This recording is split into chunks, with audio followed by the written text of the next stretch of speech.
Alladzina yu'minuna bil ghaibi wa yuqimunas shalah wa aqimus shalah. Aqimis shalah liduluki syams. Maksudnya apa? Kata Allah tuh, hei hambaku, kalau sholat jangan asal-asalan ya. Karena aku pun manggil engkau tidak asal-asalan. Engkau aku panggil untuk diberikan sesuatu yang penting dalam hidupmu. Kenapa ya Allah? Hayya 'alal falah. Supaya engkau sukses, kau bahagia. Maaf ya, teman-teman yang di dunia seni misalnya. Kalau perannya ditunaikan asal-asalan, sukses nggak? Tidak kan? Ya, dan itu sekedar drama kehidupan kan yang ditampilkan. Sesuatu yang tidak nyata pun kalau asal-asalan tertolak, bagaimana dengan yang nyata? Maka kata Allah, hei hambaku, kalau sholat tunaikan dengan sungguh-sungguh. Jangan asal-asalan ya. Wa aqimus shalah. Tunaikanlah olehmu sholat itu dengan sempurna sesuai dengan kemampuanmu. Wa atuz zakah, keluarkan zakat dengan ikhlas sehingga engkau merasakan kenikmatannya. Nah, tapi setelah itu yang dilengkapi oleh ayatnya warka'u ma'ar raki, dan ruku'lah bersama orang yang ruku'. Pertanyaannya, kenapa kok ruku' disebutkan lagi padahal di awal sudah dikatakan wa aqimus shalah. Salat kan sudah mencakup ruku'. Jelas? Kenapa disebutkan kembali? Ini dalam bahasa Arab disebut ta'kid, penguat untuk menunjukkan satu keistimewaan yang terletak di amalan itu. Artinya, ruku' tidak sama dengan posisi lainnya. Ada keistimewaan dalam ruku yang kalau serius dilakukan, itu ada manfaat besar yang bisa didapatkan. Itu poinnya. Ruku adalah bagian yang istimewa dalam praktikal sholat. Ada keistimewaan yang berbeda dengan berdiri saat ruku. Orang yang mampu ruku dengan baik, satu, Allah menjamin akan memuliakan ia dalam hidupnya dengan mengangkat derajatnya. Jadi kalau Anda di kantor diangkat di tempat yang baik. Di rumah tangga diangkat dengan derajat yang baik. Di kehidupan sosial diangkat dengan baik. Sepanjang dia selalu menjaga rukunya dengan baik. Satu, itu janji Allah. Dua,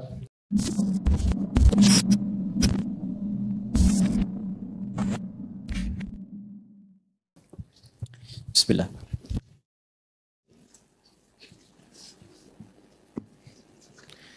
Baik teman-teman, kajian kita saya pernah tegaskan di awal selalu akan mengacu pada 3 aspek. Yang pertama, pemahaman tentang bacaan. Kedua, pemahaman tentang gerakan. Dan yang ketiga, tentang hikmah, tentang maknanya. Kenapa bacaannya itu, atau esensinya. Kenapa gerakannya demikian. Sumber pembahasannya hanya 2. Satu dari Al-Quran dan hadis Nabi Muhammad SAW yang dijelaskan para ulama kita. Yuk kita mulai. Bismillahirrahmanirrahim. Quran surah kedua Al-Baqarah di ayat ke-43. Sudah? Quran surah 2 Al-Baqarah ayat 43. Wa aqimus salata wa atuz zakata warka'u ma'ar raki'in. Dan tunaikanlah salat olehmu dengan sempurna.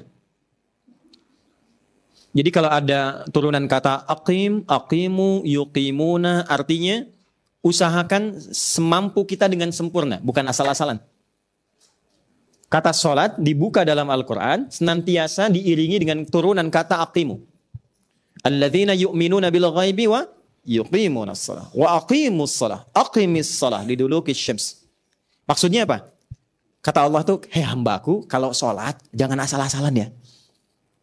Karena aku pun manggil engkau tidak asal-asalan. Jelas ya? Engkau aku panggil untuk diberikan sesuatu yang penting dalam hidupmu. Kenapa ya Allah? Hayya 'alal falah. Supaya engkau sukses, kau bahagia. Maaf ya, teman-teman yang di dunia seni misalnya. Kalau perannya ditunaikan asal-asalan, sukses nggak? Tidak kan? Ya, dan itu sekedar drama kehidupan kan yang ditampilkan. Sesuatu yang tidak nyata pun kalau asal-asalan tertolak. Bagaimana dengan yang nyata? Maka kata Allah, hei hambaku, kalau sholat tunaikan dengan sungguh-sungguh. Jangan asal-asalan ya. Wa aqimus shalah. Tunaikanlah olehmu sholat itu dengan sempurna sesuai dengan kemampuanmu. Wa atuz zakah, keluarkan zakat dengan ikhlas sehingga engkau merasakan kenikmatannya. Sedikit lompat, sedikit. Atau itu dari kata ita. Ita itu memberi dengan ketulusan jiwa. Sehingga sampai pada penerima. Maksudnya kalau Anda mau zakat, kalau bisa, berikan langsung kepada mustahiknya sehingga merasakan kenikmatannya.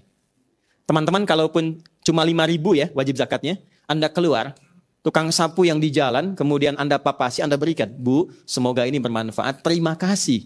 Tiap hari ibu telah memberikan akses jalan yang baik untuk saya. Anda berikan 5.000, itu yang keluar di lisannya melebihi nilai 5.000 itu. Terima kasih Pak, semoga Bapak sehat ya Allah. Rizkinya ditambahkan, dibaikan, keluarganya semua sehat. Itu mahal. Mahal sekali. Saya pernah sampaikan ke beberapa teman berbagi kisah tentang kebiasaan dulu. Biasanya kami keluar sebelum subuh. Hanya untuk mencari 2 sosok. 1, tukang bersih-bersih jalan untuk mengucapkan terima kasih. Yang kedua adalah para pedagang-pedagang yang mereka mendagang semalaman hanya untuk menunjukkan bagaimana cara mencari yang halal. Ya. Dan itu pemandangannya indah. Kadang masih ada yang tahajud. Ada, teman-teman pernah temukan nggak? Ya, tukang mie goreng dan tukang nasi goreng yang kalau malam itu kan bunyi. Ya, kita dengar suaranya, itu ada yang menjelang subuh tuh masih sempat membentangkan sajadahnya di trotoar hanya untuk bersujud pada Allah. Ya, dan tidak ada keluhan di wajahnya. Dia berterima kasih dengan tenaga ya, yang Allah berikan untuk mencari yang halal dengan keringatnya. Dia masih bisa sujud dengan sunnah. Maka bagaimana Anda yang diberikan kelapangan, kenyamanan, fasilitas, kemewahan, kebaikan, kedamaian di rumah tangga. Berapa kali Anda bisa menyampaikan syukur pada Allah? Dan Anda hafal ayatnya, Fabi ayyi ahla rabbikum kadziban. Sesekali keluarlah untuk bertemu dengan orang-orang seperti itu. Walaupun keluarnya terasa sedikit, tapi bagi mereka mahal. Dan itu baliknya kuat. Itulah ita wa atuz zakat. Nah, tapi setelah itu, yang dilengkapi oleh ayatnya, warka'u ma'ar raki'in. Dan ruku'lah bersama orang yang ruku'. Pertanyaannya, kenapa kok ruku' disebutkan lagi? Padahal di awal sudah dikatakan, wa aqimus shalah. Salat kan sudah mencakup ruku'. Jelas? Kenapa disebutkan kembali? Ini dalam bahasa Arab disebut ta'kid, penguat untuk menunjukkan satu keistimewaan yang terletak di amalan itu. Artinya, ruku tidak sama dengan posisi lainnya. Ada keistimewaan dalam ruku yang kalau serius dilakukan, itu ada manfaat besar yang bisa didapatkan. Itu poinnya. Quran, surah kedua, ayat 43. Oke. Yuk, sekarang kita mulai bagaimana caranya. Kalau sudah ke teknis, itu kita sulit dapatkan di Al-Quran. Karena Quran tidak sampai ke teknis. Ya, yang umum aja jarang dibaca, apalagi dikasih yang teknis dia. Ya, kan 6.236 ayat ya. Kalau ditambah teknis, berapa tebalnya tuh? Nah, karena itu secara teknis tidak harus dihafal. Itu untungnya.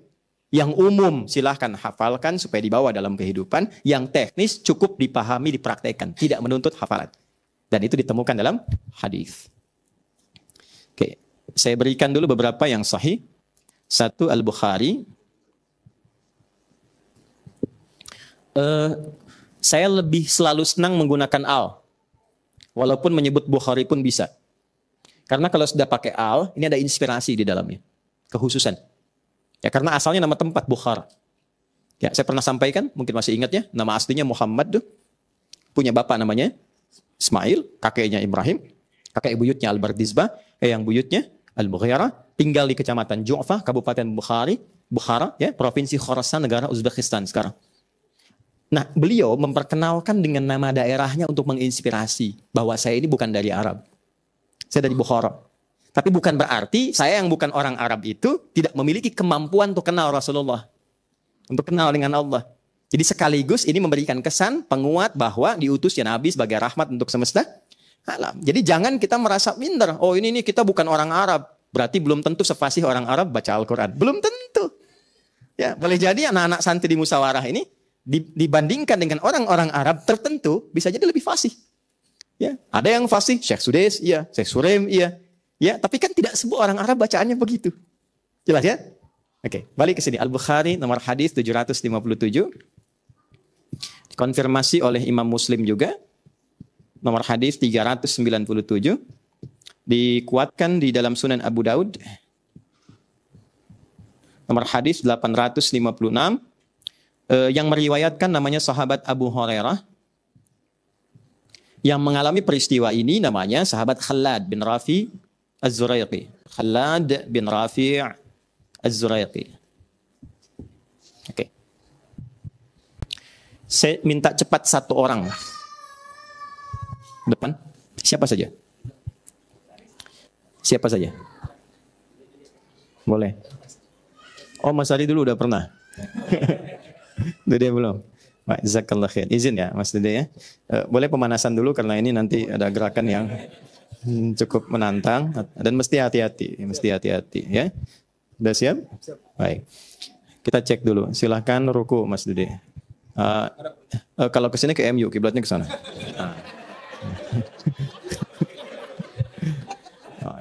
Sudah? Sudah belum ya? Lihat ya kelihatannya. Baik. Tahan sebentar. Mau diperbaiki atau begitu saja? Mau, silakan perbaiki. Ulangi. Sampai yakin. Maaf terhalang. Silakan. Yakin? Tanya teman, 50-50. Dah. Yakin ya? Sudah. Tahan sebentar nih. Ya, ada yang mau komen? Tidak ya? Baik. Kira-kira benar atau tidak? Nah, untuk sholat nggak boleh dikira-kira. Ya, untuk sholat kita mesti belajar. Karena itu bangun sebentar, kita baca hadisnya. Kata Nabi, "Tsumma raka'." Kalau sudah selesai berdiri, baca surat, "Tsumma raka'." Pakai tsumma, artinya jangan buru-buru. Jelas? Jadi ada fa, ada tsumma, itu beda. Kalau fa, itu cepat tanpa jeda. Kasus Nabi Zakaria dulu, beliau berdoa, selepas doa itu pakai fa. Fanadathul malaikah. Ayat 39 Quran surah 3. Artinya nggak ada jeda. Baru selesai doa, malaikat langsung turun memberikan jawaban. Tapi ini menggunakan thumma. Thumma itu ada jedanya. Maksudnya apa? Kalau selesai baca surat, walam yakul lahu kufuwan ahad, tenang dulu. Jangan langsung belum ahad sudah ruku. Jelas? Ya, walam yakul lahu kufuwan ahad. Selesai. Baru tenang, setelah tenang darahnya mengalir cukup baik, baru kemudian ruku. Jelas sampai sini? Baik, itu bagian pertama. Karena kalau musim taraweh ini suka lupa. Kalau mana ada Allahu Akbar, ya. Saya tuh suka bingung ya. Saya tuh 11 rakaat hampir 1 jam. Ada yang 23 rakaat 5 menit. Ya. Nah, itu mungkin sudah hantam ya. Ada pesana. Dulu. Tahan, tenang. Tsumma raka'. Setelah tenang baru kemudian ruku. Silakan. Ruku. Ya. Tahan ya. Biasanya begini atau angkat tangan? Allahu Akbar turunnya. Coba diingat-ingat. Biasanya kalau sudah lam yakul lahu kufuwan ahad, angkat tangan begini atau langsung? Ya. Amin. Stop. Tahan. Baik ya. Ngadap ke sini, ke depan. Supaya kelihatan. Tahan sebentar ya. 1, posisi kaki tidak terlalu lebar, tidak terlalu rapat, tapi usahakan sejajar dengan pinggangnya. Ya, atau bahu dari sini sejajar. Nah, ini lebih enak. Jelas? Ini ke bawah terus nih, akan ke bawah terus. Ini sudah saya terangkan di pertemuan lalu. Yang kedua, posisi tangan, telapak tangan, ini. Ini boleh 2 pilihan. 1, sejajar dengan bahu di sini, izin Mas. Sini ya. Ini. Nah. Jelas ya? Di sini, hadwa mankibaihi. Yang kedua, riwayat An-Nasa'i yang beliau pilih tadi, agak naik sedikit ke daun telinga dekat. Tidak terlalu bulat, kalau bulat roti O. Depan. Direkam ya. Sebentar ya, keringetan tangan. Nggak boleh ketawa, senang salat ya. Terus gini. Oke, turun sedikit. Nah, jelas? Oke, 2 sini, tahan sebentar. Ini angkat, ini posisi bisa dipertahankan 2 ini karena nanti akan dibawa dalam sujud. Posisi ini. Jadi silahkan pilih mau yang di sini nyamannya di bawah sini atau yang di sini bebas. Kalau sudah nyaman di sini lakukan di sini. Sudah? Kemudian rafa'a yadaihi, kemudian mengangkat tangannya untuk ruku, tsumma raka'. Lalu ruku silahkan. Allahu Akbar. Kenapa saya minta beliau tadi mengangkat dulu atau pilih silahkan? Karena ada posisi tangan diangkat, ada posisi tidak diangkat. Saat ruku biasanya diangkat. Oke. Sudah? Sudah ya? Enggak, maksudnya sudah ruku ya? Sudah? Tahan sini. Perhatikan baik-baik. Ada 3 posisi. Kita masuk ke gerakannya dulu. 3 posisi. 1, teman-teman bisa melihat ya, konfirmasi. 1, bagian punggung sampai kepala. Ini bagus sekali. Lurus. Jelas? Baik, ini lurus. Dan dalam hadisnya begini, makanya tadi saya minta pemanasan. Dalam hadisnya, itu kalau ditaruh 1 bejana air di atas punggungnya, itu nggak tumpah. Tuh. Kan? Tahan ya. Gini. Ya. Sebentar, ini butuh 10 menit saya untuk menerangkan. Nah, ini. Jazakallah khair. Izin nih, kapan lagi gitu kan? Nah, lurus. Ini bagus. Saya ulang ya, ini bagus. Oke. Kedua, Posisi telapak tangan. Sudah? Telapak tangan, perhatikan saya izin turun, izin ya Mas ya. Ini bagus sekali letaknya di lutut. Persis di lutut. Awas ya, ini untuk keseimbangan yang paling bagus. Karena kalau dia turun, ini pasti akan berubah. Turun Mas ke bawah tangannya. Tuh. Jelas? Naik di atas lutut, naik Mas, izin. Tuh. Sudah? Letakkan di lutut tadi. Nah, sudah? Kemudian yang ketiga, ini yang paling penting dan kadang lupa. Maafkan saya sebesar-besarnya, mohon menghadap kembali ke kiblat sana. Saya ingin tunjukkan bagian terakhir. Silakan ruku lagi. Udah ya? Posisi tangan ini bukan sekedar ditempel, tapi ditekan. Nekan sehingga otot bagian belakang ini ketarik. Tarik sampai ke sini ke atas. Ditarik ini. Ya, jadi ini yang biasanya dipakai jalan tiap hari, pegal apa. Ini di dalam sholat ini diluruskan kembali. Ini kajian aspek kesehatannya. Ini maaf ya, fokus baik-baik karena jarang dibahas yang seperti ini. Tekan, ini jadikan tegang, ya, ditekan ini sampai urat-uratnya, ototnya terasa nyaman, kemudian baru diluruskan. Dan belum berdoa. Kalau sudah mencapai ini, sudah enak, baru berdoa. Jazakallahu khair. Silakan kembali. Jazakallahu khair. Makasih banyak. Perlu tisu? Alhamdulillah. Ini adegan peran yang paling sulit ya di antara sekian banyak peran yang dilakukan. Ya, insya Allah pahalanya banyak Mas. Itu kalau diikuti semua orang yang lihat, setiap orang sholat karena tadi itu, antum dapat transferan pahalanya itu. Ya, kalau ikhlas. Tadi itu saya tidak memuji tidak apapun, tapi saya jujur katakan tadi yang disampaikan sudah sepenuhnya baik. Ya, lurus punggung, kemudian jari itu tidak rapat begini, tidak lebar juga, cukup menggenggam aja di lututnya, ya. Kemudian tekan ke belakang sehingga kita merasakan ada tegangan otot di bagian belakang yang diluruskan kembali sampai dengan ke atas. Paham sampai sini? Selesai dengan gerakan, bacaan. Apa bacaannya? Oke, nggak apa-apa. Yang biasa kita baca, Subhana Rabbiyal Azimi wa bihamdihi. Atau Subhanakallahumma bihamdika Allahumma firli. Baik, ada dua bacaan. Dua-duanya sahih. Dua-duanya sahih. Pertanyaannya artinya apa? Itu dulu. Hikmahnya apa? Maknanya. Kenapa gerakannya mesti demikian? Ini. Kenapa bacaannya itu? Dan ini menjadi penentu. Kalau imamnya ruku, lantas kita ikut ruku, walaupun misalnya ada keterlambatan, langsung ruku, itu dihitung satu rakaat. Nanti saya bahas setelah ini. Ya, saya bahas. Saking pentingnya itu, jadi saking mahalnya ruku, itu rakaat itu diambil dari kata ruku. Dinilai kebenaran rakaatnya. Dulu, di era-era Nabi berkehidupan, dan ditarik garis ke belakang, itu penguasa yang punya imperium itu dua. Kalau bukan Romawi, satu lagi Persia. Kan? Ini ada imperium, ini ada kekaisaran. Dan wilayah Nabi dilahirkan yang tidak pernah terjajah karena memang diliputi oleh padang pasir yang sangat ganas dan kuat. Posisinya di lembah ini, di Apit dua ini. Jadi kalau kita tarik sejarahnya punya sejarah yang panjang, Persia pun punya sejarah yang panjang. Sampai di antara sejarah itu, di antara raja mereka, itu kan ada yang dipertuhankan. Ya, Romawi tarik ke atas ketemu siapa? Ada Namrud, eranya Ibrahim alaihissalam, kan ngaku Tuhan. Kan viral ya, mana santrinya Musawarah tuh, surat apa? Surat apa? Al-Baqarah, ayat berapa? 258, paling kanan di pertengahan kan? Alam tara ila alladhi haja Ibrahim fi Rabbih, an atahullahul mulka. Kemudian, ketika dia berkata, saya adalah Tuhan. Kata Ibrahim, Tuhan saya Allah, saya juga Tuhan. Jadi Namrud pun mengaku apa tuh? Tuhan. Dan ketika orang-orang datang kepada Raja Romawi itu, dia melakukan cara untuk apa? Menunjukkan eksistensi kebertuhanannya dengan cara apa? Sujud. Lihat orang Romawi kan? Kalau ketemu rajanya dan sebagainya, sujud kan? Di Persia juga apa? Menunjukkan gaya yang beda, yaitu ruku'. Ya, masih ingat kan? Kalau teman-teman lihat film Kolosal itu, tangannya di sini kan? Kemudian ruku' begini kan? Ya kan? Lalu terus sampai dengan ke bawah. Dan itu turun-temurun diikuti, cuman beda Tuhan. Jepang ketika menuhankan matahari itu, kan Tuhan matahari itu eksistensi yang keberlanjutan, yang berlanjut di era risetnya Nabi Ibrahim. Masih ingat di surat Al-An'am itu? Ya, falamma janna alaihi lailu ra'a kaukaba. Ketika melihat gemintang dia menyimpulkan, oh ini nih planet ini yang paling besar, Mars, ini Tuhan.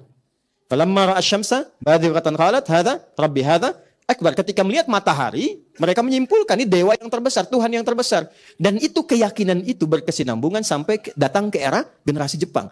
Makanya Jepang kan nyembahnya kemana? Matahari. Dan menghadapnya membungkuk kan? Ruku kan? Jadi dulu kalau ingin menunjukkan kesetiaan sekaligus pengangkatan kebertuhanan dan pembuktian kesetiaan, itu kalau bukan ruku, sujud. Maka diajarkan dalam Islam, jangan mempertuhankan selain Allah. La ilaha illallah. Gak ada yang dirukui, gak ada yang disujudi selain Allah. Maka ketika seseorang berdiri, ini masih netral, semua netral. Tapi kalau sudah ruku, itu sudah merendahkan bagian dirinya, dan hanya layak manusia merendahkan dirinya kepada penciptanya. Maka dari itulah ruku dispesialkan oleh Allah dibandingkan dengan berdiri. Maka ketika Allah mengatakan wa aqimus shalah wa atuz zakah warka'u ma'arakin. Rukunya lakukanlah kepada Allah. Maka kita katakan saat ruku itu subhana rabbiyal azim. Subhan. Apa itu subhan?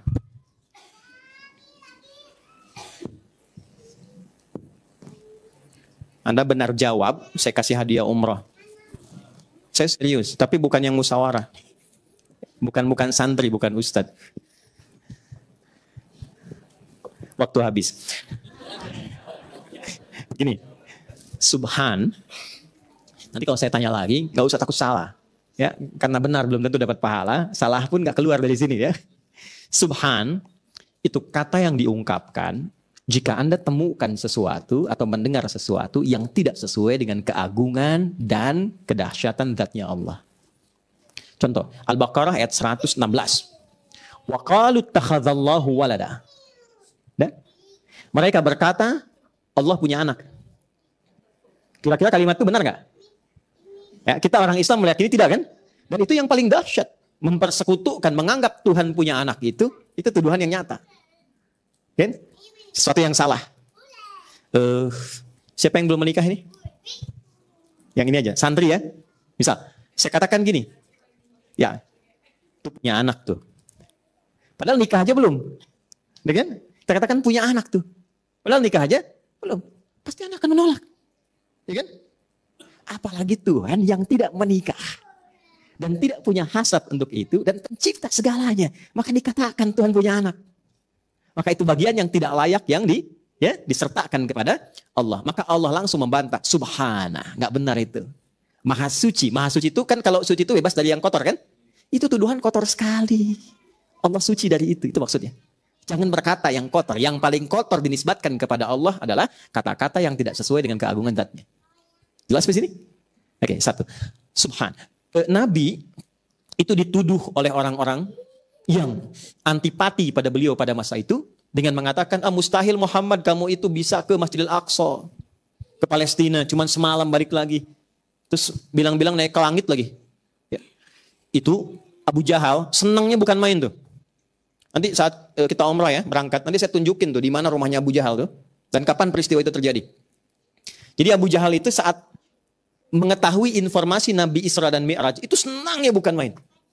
Karena ada satu bahan ya untuk merosting Nabi. Ini paling gampang nih gitu ya. Habis nih Muhammad nih. Ya, dipanggil semua orang, disuruh naik Rasulullah itu ke Jabal Qubais yang sekarang jadi istana raja itu. Nah, istana itu yang di bukit tempat istana itu simbol kepemimpinan, simbol kekuasaan. Di siapa yang naik ke atasnya ini menunjukkan penguasa wilayah. Itu sejak zaman dulu. Makanya sekarang ada istana itu untuk menunjukkan ini pemimpinnya. Nah, menariknya Abu Jahal, se-Abu Jahalnya itu, ya, itu ngangkat Nabi, diminta beliau supaya naik ke atas Jabal Qubais itu, bukit ketinggian, untuk memproklamasikan tentang peristiwa Isra itu. Itu senangnya bukan main karena beliau merasa, Abu Jahal merasa, dia punya bahan untuk merendahkan Nabi. Ya, udah selesai. Akhirnya ketika Nabi katakan, saya barusan tadi malam diberangkatkan ke Palestina, kemudian naik ke langit, balik lagi. Itu ketawa Abu Jahal, inilah ya Muhammad yang kayak begini nih yang ngaku-ngaku Rasul. Nyampaikan berita fiksi, nyampaikan macam-macam. Yang gak mungkin itu bisa diraih. Itu hampir semuanya murtad. Yang telah yakin, dan yang belum yakin, itu semakin yakin untuk tidak mengikuti seorang Muhammad SAW. Sedang ada di puncak keraguan. Tinggal satu orang lagi. Kata Abu Jahal, kalau satu orang ini ikut kita, selesai dakwahnya Muhammad SAW. Seorang itu namanya Abu Quhafah. gelarnya Abu Bakar. Rumahnya posisinya di Hotel Hilton yang lama, yang samping Zamzam sekarang. Di Zamzam ada alur sedikit, kemudian sampingnya ada Hotel Hilton yang keren. Itu kalau teman-teman naik ke atas, tangga ada eskalator, belok kanan, nah itu posisinya rumah Abu Bakar. Yang sekarang di musola. Ya, kalau naik lagi kiri ke atas sedikit, yang sajadah Turki itu yang murah-murah di atas tuh. Ya, nah, itu Abu Bakar di situ. Itu dijemput tinggal satu orang lagi. Begitu datang Abu Bakar, kemudian datang, ada apa katanya? Ketahuan Abu Jahal, kamu dengar sendiri Muhammad katanya. Dengar sendiri, begitu disampaikan oleh Nabi tadi malam saya diisrakan, berangkat ke Palestina, naik ke langit terjadi begini, begini, begini. Sudah senyum, tinggal tunggu proklamasi apa kalimat Abu Bakar? Laukana Muhammadun, kalaulah Muhammad sallallahu alaihi wasallam qala, beliau berkata, wara'a hadzal jabal, di belakang bukit ini aduun, ada banyak musuh yang siap menghantam kita di Mekah dan itu tidak terjadi, saya akan tetap mempercayai Muhammad. Karena track-recordnya semua bersih. Saya akan tetap percaya Muhammad. Nah, membenarkan sesuatu yang belum diketahui kadar kebenarannya, walaupun dia pasti benar, tapi belum diketahui kadar kebenarannya, itu disebut shadiq. Tapi membenarkan sesuatu yang belum diketahui kadar kebenarannya saat orang lain meragukannya, itu disebut siddiq. Maka sejak peristiwa itu diberi nama Abu Bakar as-Siddiq. Hanya dengan satu orang itu menegaskan komitmennya, itu yang tadinya ragu jadi meningkat keyakinannya, yang tadinya mau meninggalkan Rasulullah jadi berbalik mendukung Rasulullah. Nah, kita perlu orang-orang seperti itu. Dan kita kekurangan itu. Tipe-tipe Abu Bakar yang kalau bicara semua tahu itu baik. Siapa teladan kita yang kalau orang bicara itu satu orang tuh kita yakin itu benar tuh. Kita bisa ikut. Nah, ini yang percikan ini yang disebutkan sami'na wa ata'na. Ya, itu yang di Al-Baqarah 285 itu. Sekarang tipe-tipenya kan sami'na wa nanyaina. Ya, kami dengar, kami konfirmasi. Banyak tanyanya gitu kan. Sehingga dengan kebanyakan bertanya itu menjadi sedikit yang diamalkan. Ya, ya gitu. Paham? Yuk balik ke sini. Jadi itu sisi yang terkait dengan subhan. Maka turun pembenaran dari Allah tentang peristiwa itu.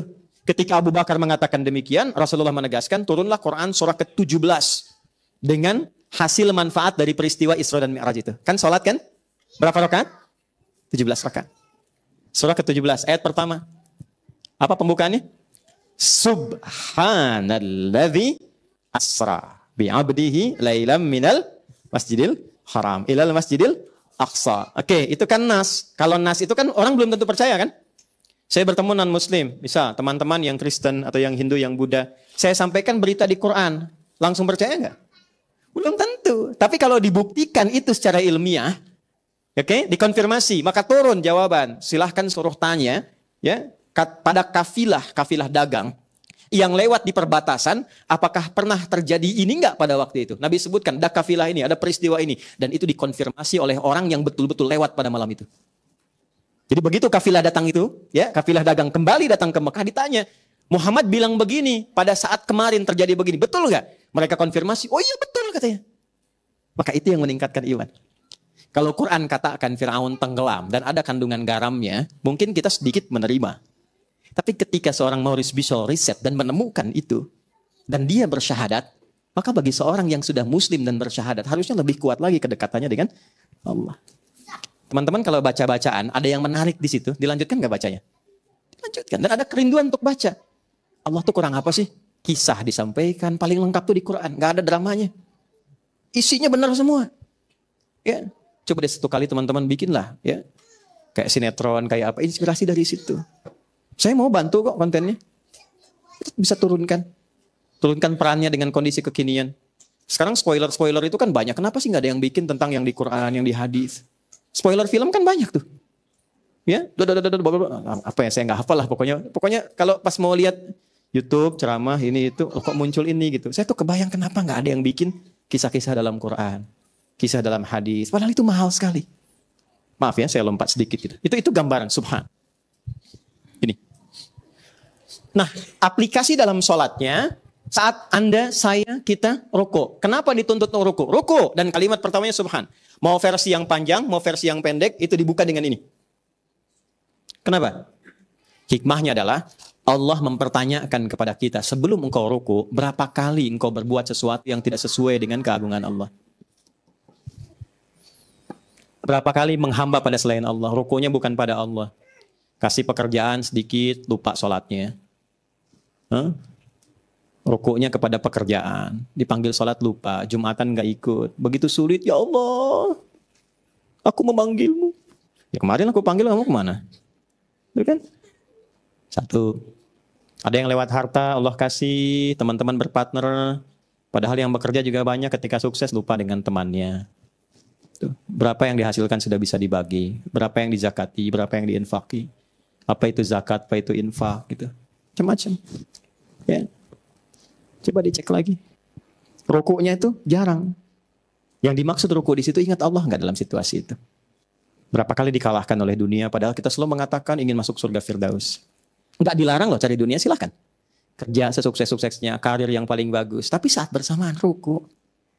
Maka ketika kita rukuk subhan, maksudnya ingat semua aktivitas kejadian sebelum sholat yang menjadikan kita tidak mengagungkan Allah dalam kehidupan. Dan yang dicek pertama kali tubuh kita. Gini. Maaf ya, saya seringkali minta maaf untuk mengoreksi diri maksudnya. Mata ini saat Allah menciptakan mata, kan Allah kasih fungsi kan? Gak apa-apa, biar. Kan saya nggak di sini. Saya kan di sini. Ya, kecuali kalau bapaknya ke sini main putar-putaran, itu saya langsung pulang. Ini banyak nggak apa-apa. Lagi nggak apa-apa. Lagi nggak apa-apa. Nggak apa. Nggak apa-apa biar. Kan sayanya udah. Nah, iya bagus. Nah, terus. Ah hebat. Ya, masya Allah. Ya tepuk tangan semuanya. Alhamdulillah. Top. Alhamdulillah. Ya. Nah, balik lagi sini. Tenang aja Mas Dimas, tenang. Nggak apa-apa. Saya senang anak-anak senang. Nggak ada masalah. Mata. Ini penciptanya siapa? Allah ngasih fungsi. Teman-teman bikin rumah, terus menempatkan sesuai fungsi. Saya pengen sofanya di sini. Saya pengen toiletnya ini, kamarnya ini. Datang saya bertamu, saya bilang, saya robah aja sofanya ke sini. Ya kan? Udahlah, saya ganti sofa depan toilet. Gayung jadikan untuk minum. Gelas untuk di... Nah. Kira-kira Anda yang tuan rumah bagaimana? Gak nyaman kan? Dan saya maksa. Allah menciptakan mata supaya dipakai melihat yang baik. Allah ciptakan lisan untuk berkata yang baik. Bukan untuk mencela, bukan untuk pelototi orang, bukan untuk merendahkan orang. Nah, yang paling menarik adalah orang itu ruku, tapi saat yang bersamaan dia bisa mencela orang lain, merendahkan orang. Bahkan dilakukan sesama muslim. Maka dari itu ketika kita ruku, ingat itu, apa bagian tubuh kita yang kita rendahkan itu yang sering kali melanggar ketentuan Allah. Mungkin itu yang menjadikan doa kita tuh jarang terkabul. Doa siapapun lah. Ya. Apa ini? Itu poinnya. Allah lisan baru dipakai mencela terus dipakai mendoa. Allah yang menciptakan lisan gak mau dipakai itu. Terus kita minta. Barusan cela orang sekarang kita doa. Terus belum ditobati. Nah itu yang menjadikan kita saat baru turun tenang kita katakan subhan Rabbi. Rabbi itu apa? Rabb itu kalimat perjanjian kita yang mengabdikan diri kita kepada Allah supaya Allah merawat kita. Itu sudah dilakukan sejak 4 bulan dalam kandungan. Di Quran surah ke-7 ayat 172. Berarti musyawarah Santi ngajinya begitu ya supaya Qurannya bisa dipakai itu. Wa idz akhadha rabbuka min bani adama min zuhurihim min zuhurihim dzurriyyatahum wa asyhadahum ala anfusihim alastu bi rabbikum. Ya, kalimat Rabb itu kalimat komitmen dari dua sisi. Kata Allah, apakah engkau siap menjadikan aku sebagai Tuhan yang engkau pertuhankan, engkau ibadahi selama engkau berkehidupan? Lantas dengan itu aku akan merawatmu, memperhatikanmu, menyayangimu, memaafkan kalau salah, mengampuni kalau dosa, menyembuhkan saat sakit, memberikan jalan keluar dalam kesulitan. Itu Rabb namanya. Keadaannya rububiyah. Sifat yang melekatnya disebut Rabb. Maka kita katakan tanpa fikir. Bala itu tanpa fikir. Ya. Kalau na'am masih ada fikir kadang. Ya, Ustaz, wallahi ghayyir hadza bil laban misalnya. Ustaz, tolong ganti air bening ini dengan susu. Naam tuh masih mikir, emang kenapa air yang bening ini? Tapi kalau bala itu artinya, maaf, iya tanpa pikir apapun. Oke, Anda ditawarkan begini, Anda ikut saya ya, nanti kebutuhan dijamin, kalau sakit saya bawa ke dokter terbaik, kalau salah pun saya akan maafkan, keperluan kemudian saya akan coba penuhi. Ya. Lalu saya katakan, mau ikut saya enggak? Oh iya, mau, tanpa pikir, itu bala namanya. Jelas ya? Bala. Sekali ya, kalau 2 kali jadi makanan tuh. Ya. Lalu syahidna. Dari syahidna itu ada kata syahadat. Bala syahidna. Oke, Kalimat itu kalimat komitmen. Kalau benar kita mempertuhankan Allah dan menyembahnya, maka berlakulah hukum tadi. Ya, itulah sebabnya yang menjadikan saat kita berdoa, kalimatnya sering menggunakan kata Rabb. Coba kalau mau dikaji ya. Rabbana zalamna an. Ya. Rabbana la tu'akhidna in. Au. Doa paling favorit. Rabbana atina fid dunya. Pakai Rabbana kan? Rabb. Nah, saat kita menggunakan kata Rabb itu adalah tagihan dari kita seakan mengatakan begini, ya Allah, engkau berjanji dulu kepadaku. Saat aku sakit, kau akan sembuhkan. Maka sekarang aku sakit dan tidak ada yang menyembuhkan kecuali engkau. Kalau dengan memohon kepadamu belum sembuh juga, maka mohon tunjukkan kepada aku kepada siapa lagi aku mesti memohon. Ya Allah, engkau berjanji akan mencukupkan rizki untukku. Sekarang engkau tahu ya Allah, aku sedang dalam kesulitan. Kalau dengan kepadamu yang Razak, maha pemberi rizki, aku belum mendapatinya, kepada siapa lagi aku mesti memohon. Itu Rabb namanya. Tapi kapan itu dikabulkan? Kalau ada pembuktian dari kita dalam bentuk komitmen berupa ibadah. Ini yang dimaksud Quran surah ke-2 ayat 186. Ya, sebentar. Ya. Wa idza sa'alaka ibadi anni fa inni qarib. Teruskan, ujibu da'watad da'i idza da'ani. Caranya falyastajibu li. Kamu tuh mintanya banyak kepada aku. Aku tahu, kata Allah. Sebelum kamu minta, aku sudah tahu. Cuman problemnya, kalau aku panggil, kamu gak pernah datang. Kamu manggil aku, kan? Saat aku panggil, kamu gak datang. Sekarang kamu nuntut aku datang memberimu saat engkau memanggil. Gitu. Penuhi dulu panggilanku, aku penuhi apa yang kau inginkan. Jelas? Maka kita katakan, Subhana Rabbi. Maka diingat-ingat saat ruku itu berapa kali kadang-kadang lalai dalam panggilan Allah. Berapa kali salah dalam bersikap. Ya, katanya Subhana Rabbiyal Azim. Azim itu kan maha agung, maha tinggi, maha hebat. Tapi sehari-hari ternyata merasa hebat dibanding orang. Merasa paling pintar. Merasa paling Qurani, paling sunnah, paling bagus. Karyanya paling bagus dibanding orang.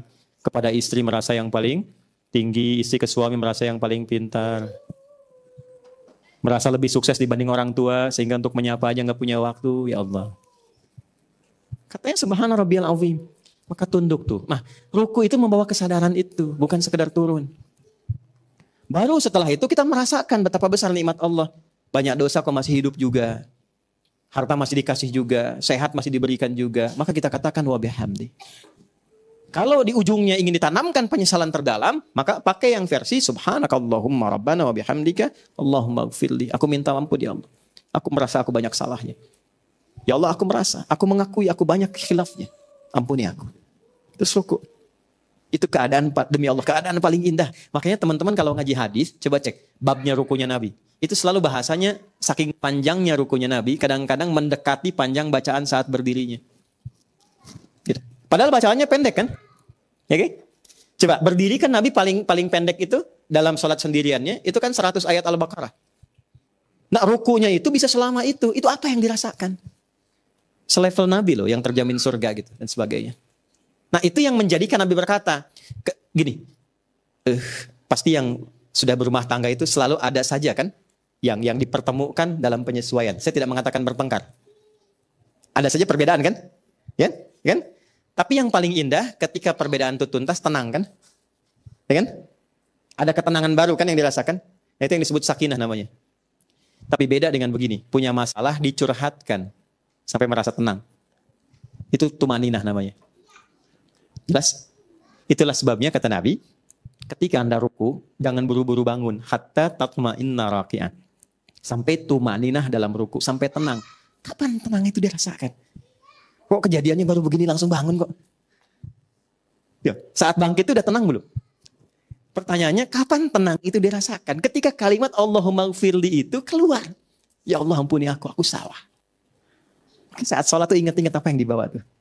Lalu mengatakan, ya Allah, aku salah, ampuni aku. Itu yang membuat kita tenang, keluar air mata tuh. Ngetes keluar. Nah ini, info saja. Bacaan ini baru doa pembuka. Baru pembuka doa. Nanti setelah kalimat itu selesai, barulah dikeluarkan apa yang menjadi masalah saat ini. Minta dalam hati kita. Kan sebagian ada yang punya problem di rumah tangga, di pekerjaan, kehidupan sosial. Ya kan? Apa saja dengan orang tua, dengan suami, istri, anak, dan sebagainya. Itu yang dihadirkan. Nah, di saat itulah, titik itu kita hadirkan, lalu kita mintakan, itulah yang terjadi koneksi yang sangat tinggi, terkabul tuh. Kalau mau coba teman-teman silahkan, sholat seperti itu. Ya, coba. Paling enak saat tahajud malam. Ya, kalau bisa sih biasakan suami istri misalnya kalau sempat, atau kalau lelah, jangan dipaksa. Ya, istri saya suka minta, Bu ya, mau sholat malam gini. Tapi saya kalau bangun duluan saya lihat tuh, lelah. Saya nggak bangunkan. Karena seorang istri, seorang ibu, yang dia dalam tidurnya setelah merawat anaknya, memberikan ASI kepadanya, itu ibadah dalam tidurnya. Dan saya nggak mau ganggu ibadahnya. Gitu. Kita sholat sendiri. Tapi kita lihat dulu semua tuh, Mas.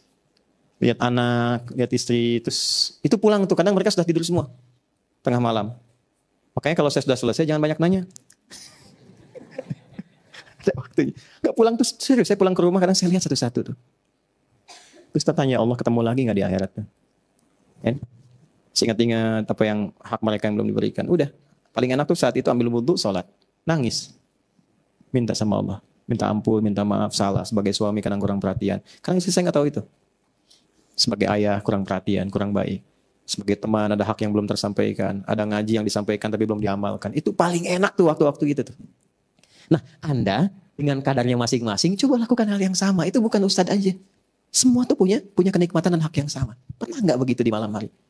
Itu kalimat Quran. Di Quran surah ke-73 ayat 6. Inna nasyi'atal laili hiya asyaddu wat'aw wa aqwamu qila. Bangun malam tuh beda dengan sholat siang. Sentuhan kejiwaannya tuh begitu kuat.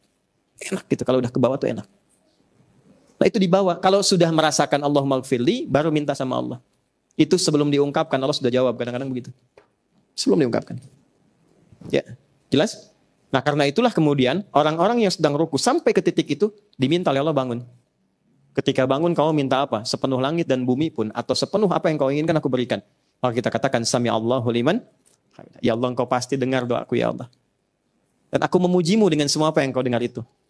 Maka dijawab oleh Allah. Makanya ada yang mil'a, ada yang mil'u. Dua redaksi. Kalau mil'a itu jawaban mil'as samawati wa mil'al ardi wa mil'a ma syi'ta min syai'in ba'du. Hambaku engkau minta apa? Apakah sepenuh langit, sepenuh bumi, di antara keduanya, apapun yang kau minta, aku berikan saat ini seperti engkau komitmen dengan doa dalam rukumu tadi. Itu maksudnya. Makanya jangan buru-buru sujud, hatta ta'tadila qa'iman, sampai tegak lagi. Tuh. Jadi orang yang sering merendahkan dirinya kepada Allah, itu Allah akan tinggikan derajatnya. Kalau Allah tuh kebalik dengan manusia jauh. Jadi kalau, maaf ya, kalau dengan Allah itu sering seseorang meninggi, Allah pasti rendahkan. Tapi kalau sering merendah, Allah pasti tinggikan. Jadi orang-orang yang sering ruku dan sujud dalam hidupnya, itu pasti derajatnya diangkat oleh Allah. Walaupun standar kehidupan sosialnya menurut manusia itu biasa. Teman-teman kalau ngelihat marbot masjid, hormat kan? Hormat. Walaupun mungkin status sosialnya nggak seperti yang lain. Tapi kita hormat. Buktinya pas waktunya sholat yang dipersilahkan imam marbot. Dan imam kan status yang paling spesial kan? Dalam sholat. Jelas? Nah, itulah ruku. Itulah ruku. Saya sudah sampaikan hadisnya. Sudah sampaikan ayatnya, termasuk juga bagian-bagiannya, tinggal penutupnya. Penutupnya. Kalau sudah dapat ruku', artinya dapat 1 rakaat. Hadisnya dari Abu Hurairah. Di Al-Bukhari juga ada, di Muslim juga ada. Ya. Saya bacakan hadisnya. Sudah? Wa idza adrakta rak'ata adrakta shalah. Ya, hadis saya. Jika Anda sholat dan qadar Allah kemudian masbuk. Contoh. 2 orang. 1 maju cepat. Ya. Sudah istirahat dulu. Mas Rijal maju sama Mas Arman. Mas Arman dulu sebentar. Mas Rijal nyusul. Mas Arman di sini. Izin sebelah sini dulu. Nah, posisi kemudian ruku. Datanglah Mas Rijal. Nah, ini izin mohon maaf ya, Mas Arman, Kang Arman, maju sedikit dulu supaya agak space. Nah, hadap sini dulu ke saya. Tahan. Lagi imam, jangan nengok. Boleh nengok dulu sini. Ini sholat mau bawa topi, kira-kira gimana? Boleh nggak sholat pakai topi? Boleh, Kang boleh bangun dulu nggak apa-apa, biar lihat dulu. Nah, kalau sholat pas pakai topi, boleh nggak?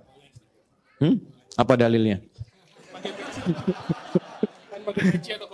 Nah ya, sebenarnya simple aja. Nggak semua harus pakai dalil-dalil yang rumit. Yang penting rambut saya nutupin bagian kepala saya, itu aja. Zaman Nabi nggak ada, emang nggak ada topi zaman Nabi itu aja. Jadi boleh, silahkan ya. Ini pakai begini boleh, nggak ada masalah. Tapi ingat, jangan menutupi bagian sujud, kening ini. Ya, nah ini kan kening nih, ya. Kalau bisa naikin lagi ke atasnya dikit. Nah, supaya ini nggak ada hambatan. Jelas sampai sini? Baik, beliau sedang ruku, ini datang. Ya, statusnya apa, Mas? Masbuk ya, ulangi. Kenapa masbuk? Jangan ketawa. Contoh. Orang lain bisa sholat berjamaah, pas satu antum masbuk. Sibuk apa antum sampai lupa sama Allah? Kang, nggak bisa sih ini. Jadi imam antum jangan nengok. Jangan diulang ya. Hidup pengen mudah, rizki pengen gampang, sholat masbuk. Ya. Jangan diulang ya. Saya keburu itidal. Nah ini ruku. Nah antum apa yang dilakukan? Terserah, bebas. Ini, tahan sebentar. Berdiri dulu, Mas Anam boleh, Mas Arman boleh berdiri. Betul tadi yang dilakukan. Jangan langsung ruku, karena sholat dibuka dengan takbir. Tapi takbir pun jangan buru-buru. Tuh ya. Walaupun takbir aja dulu, nggak apa-apa, tenang aja. Ingat, kan belum salam. Belum salam. Sepanjang imam belum salam, artinya kita kalau ikut ke imam masih bisa ikut jamaah. Jadi kalau imam sudah tahiyat akhir pun, kita datang, takbir, langsung tahiyat, itu dihitung jamaah. Di saat Anda bangkit lagi menyempurnakan, itu walaupun sendirian hitungannya jamaah. Jangan buru-buru, takbir, Allahu Akbar, lalu kemudian langsung ruku. Jelas? Kalau imamnya ruku, kemudian ini Mas Rijal juga ikut ruku, Mas Arman. Kemudian ruku ini, ya kata Nabi langsung ruku. Nah saat ruku ini, itu sudah dihitung 1 rakaat. Jelas? Ini sekarang sedang salat subuh. Ini rakaat pertama. Ruku, ini datang karena uzurnya syar'i, ya dibenarkan oleh agama. Datang, langsung ikut ruku. Nah ini saat ikut ruku, itu dihitung dapat 1 rakaat. Jelas? Tapi tidak boleh modus. Ya, udah tahu nih imamnya, kan? Wah, Arman nih, Baqarah misalkan. Ya. Misal contoh, Alif Lam Mim aja gitu. Ya, misal nih, ini udah tahu nih. Ada hadisnya ruku lumayan, tungguin tuh. Padahal di belakang udah tahu. Jadi begitu ini ruku baru masuk. Allahu Akbar. Itu dosa. Jelas? Ingat, uzur syar'i. Terlambat misalnya ke masjid, datang karena kondisi tertentu, imam pas ruku, langsung ruku. Jelas? Itu dapat 1 rakaat. Dan itu keterangan Nabi, bukan keterangan Adi. Keterangan Nabi. Idza adrakta rak'ata, kalau engkau dapat 1 ruku dalam imam, adrakta shalah. Engkau mendapatkan 1 rakaat. Jelas di sini? Baik, silakan. Nah, bagaimana kalau sudah tidak? Fala yu'tadda minhu, maka tidak dihitung. Dihitungnya berjamaah tapi enggak dihitung rakaat. Jelas ya? Misal, Allahu Akbar, ruku, sami Allahu liman hamidah, Anda masuk, langsung ikut i'tidal. Tapi itu dihitung sebagai penyerta jamaah, bukan rakaat. Ikut serta dalam jamaah, tapi tidak dihitung 1 rakaat. Nah, jadi i'tidal aja nggak dihitung 1 rakaat, apalagi sujud. Jadi kalau dapat sujud dengan imam, itu belum dihitung 1 rakaat, tapi dihitung berjamaah. Jelas sampai sini? Oke, saya kira itu yang menjadi bahasan kita hari ini. Saya simpulkan, ruku adalah bagian yang istimewa dalam praktikal sholat. Ada keistimewaan yang berbeda dengan berdiri saat ruku. Orang yang mampu ruku dengan baik, 1, Allah menjamin akan memuliakan ia dalam hidupnya dengan mengangkat derajatnya. Jadi kalau Anda di kantor diangkat di tempat yang baik. Di rumah tangga diangkat dengan derajat yang baik. Di kehidupan sosial diangkat dengan baik. Sepanjang dia selalu menjaga rukunya dengan baik. 1, itu janji Allah. 2, hendaknya orang ruku tidak sekedar memformalkan ruku sebagai kewajiban atau rukun dalam sholat, tapi juga menyertakan hikmah, esensi ruku saat itu dilakukan. Sucikan Allah dari berbagai hal atau perilaku kita yang kurang baik, yang tidak sesuai dengan kemuliaan Allah.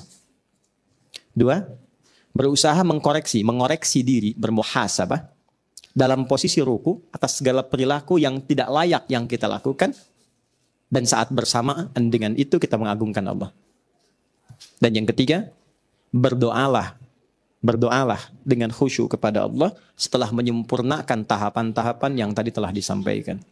Ya, niscaya dalam doa itu Allah akan mengangkat kita dan menjawab dengan menawarkan apa permohonanmu hambaku. Ya. Nah nanti itulah sebabnya kenapa setelah i'tidal kita sujud. Karena Allah tawarkan mau minta apa, itu yang menjadikan sujud lebih lama dibandingkan dengan ruku. Karena curhatnya ditumpahkan dalam sujud. Nah sekarang tinggal bagaimana cara i'tidalnya, bagaimana cara sujudnya. Kita akan bahas itu dalam pertemuan yang lain insya Allah. Alhamdulillah, kita telah mendengarkan ceramah yang penuh dengan hikmah dari Ustadz Adi Hidayat. Dalam ceramah ini, beliau mengingatkan kita tentang pentingnya salat yang dilakukan dengan penuh kesungguhan, tidak asal-asalan, serta dengan pemahaman yang mendalam tentang setiap gerakan dan bacaan. Rukuk, sebagai salah satu bagian penting dalam salat, mengajarkan kita untuk merendahkan diri kepada Allah, mengakui kebesarannya, dan menyucikan diri dari segala kesalahan. Kita juga diajak untuk mengoreksi diri dan bermuhasabah, tidak hanya dalam salat, tetapi dalam setiap aspek kehidupan kita. Rukuk dan sujud bukan hanya gerakan fisik, tetapi juga kesempatan untuk mendekatkan diri kepada Allah, mengakui kekurangan kita, dan berdoa dengan penuh harapan agar Allah mengangkat derajat kita dan mengabulkan doa-doa kita. Sebagai penutupan, mari kita doakan Ustadz Adi Hidayat agar senantiasa diberi kesehatan, ilmu yang bermanfaat, serta keberkahan dalam hidupnya. Tidak lupa, mari kita mendoakan saudara-saudara kita yang sedang berjuang di Palestina, agar Allah memberikan mereka kekuatan, perlindungan, dan kemenangan dalam menghadapi ujian yang sangat berat. Jika ceramah ini bermanfaat bagi sahabat, jangan lupa untuk like, share, dan subscribe channel ini agar semakin banyak orang yang bisa mengambil manfaat dari ilmu yang bermanfaat. Dengan subscribe, sahabat juga akan terus mendapatkan konten-konten inspiratif lainnya yang insya Allah bermanfaat untuk kehidupan kita. Terima kasih telah menonton video ini hingga akhir. Semoga kita semua selalu diberikan keberkahan, rahmat, dan perlindungan oleh Allah. Mari kita terus menebar kebaikan, berbagi doa untuk sesama, dan berharap agar kita selalu berada dalam petunjuknya. Assalamualaikum warahmatullahi wabarakatuh.